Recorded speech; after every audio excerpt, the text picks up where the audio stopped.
আমাদের প্রিয় শহর নওপাড়ার অনেক অনেক ভালো দিকগুলোর ভেতর একটা খারাপ দিকও কিন্তু আছে, সেটা হচ্ছে ট্রাফিক জ্যাম। আর বেশিরভাগ সময় কিন্তু ট্রাফিক জ্যামের উৎপত্তি নওপাড়া স্বাধীনতা চত্বর থেকেই হয়, যেহেতু জনসংখ্যার দিক দিয়ে নওপাড়া একটা বিশাল জনসংখ্যার এরিয়া, খুবই জনবহুল একটা শহর। কিন্তু শহর তুলনায় বলতে গেলে নওপাড়ার রাস্তার পরিসরগুলো বেশ ছোট।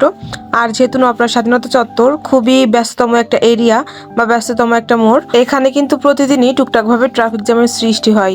আর যে ট্রাফিক জ্যামটা বেশ দীর্ঘ সময় নিয়েই হয়। বেশিরভাগ সময় এই রাস্তায় কোনো মালবাহী ট্রাক বা বাস ঢুকলেই তখন ট্রাফিক জ্যামের সৃষ্টি হয় এবং সেটা কয়েক ঘন্টা অবধি দীর্ঘস্থায়ী থাকে। তো আজকে তেমন একটা ট্রাফিক জ্যাম দেখাবো এই ভিডিওর মাধ্যমে। তাহলে চলুন দেরি না করে ভিডিওটা শুরু করা যাক। আসসালামু আলাইকুম everyone, this is me Seema from my page and welcome back to my new video. আশা করছি আপনারা যে যেখানে আছেন অনেক বেশি ভালো আছেন এবং আমরাও ভালো আছি আলহামদুলিল্লাহ। তো মূলত গিয়েছিলাম নওপাড়া ইনস্টিটিউটের সামনে যে ফুলের দোকানটা আছে ফুলসজ্জা নাম করে, তো সেই দোকানটাতে গিয়েছিলাম ফুল কেনার জন্য। নবরাত্রি থাকতে এই ভিডিওটা করা।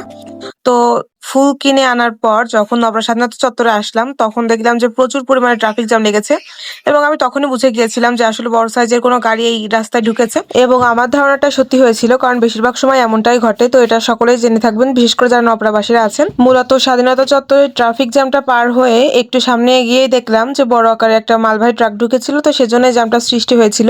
তো নওপাড়ার মানুষের কিন্তু বিশেষ করে যারা স্থানীয় বাসিন্দা আছেন বা দূর দূরান্ত থেকেও যারা প্রতিনিয়ত বিভিন্ন প্রয়োজনে নওপাড়াতে আসেন, তাদের কিন্তু প্রতিনিয়তই এই ট্রাফিক জ্যামকে মোকাবেলা করতে হয়। তো আমার এই কথাটার সাথে আপনারা একমত কিনা অবশ্যই জানাবেন এই ভিডিওর কমেন্টে। ধন্যবাদ সবাইকে।